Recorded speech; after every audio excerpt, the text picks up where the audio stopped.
Hi guys! Gumawa ako ng video para sa kumakalat na na scam na nagpapanggap na PGR. Ganito yan guys.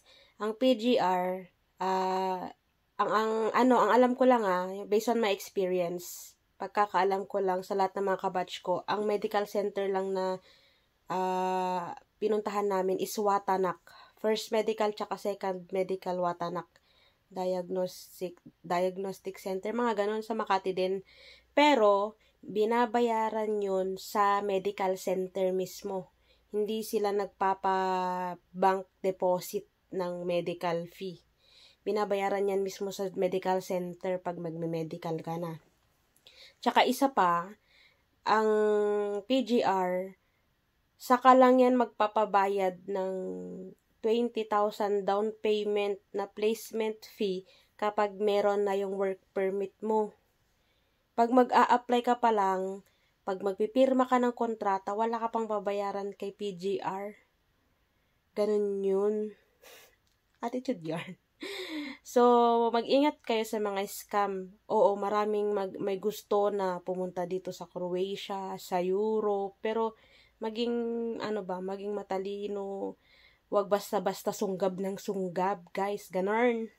Kasi si PGR, hindi yan basta-basta nanghihingi ng pera.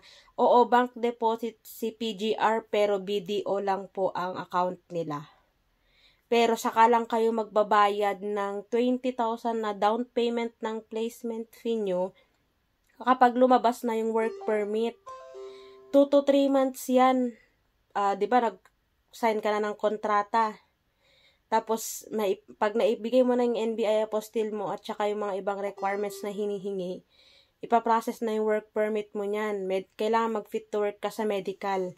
Ang una mong babayaran is medical, pero ang medical, doon yan sa medical center babayaran Hindi yan dinedeposit sa mga bank account. Maging kayo, mag-ingat ba?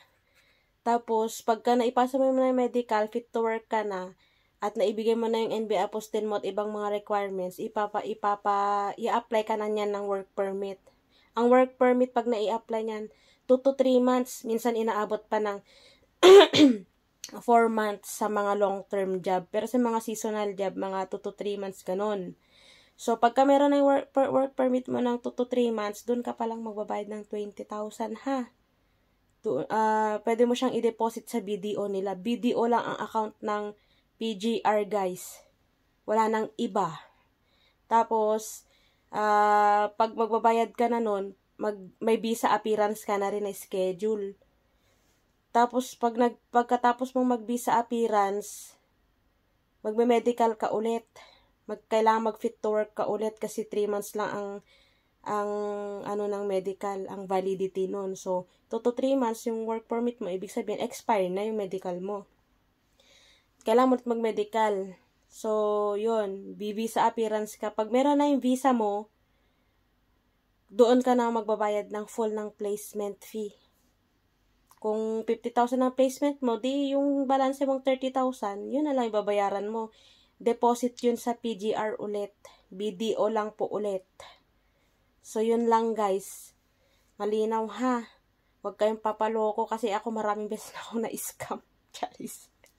Sana makatulong. Bye!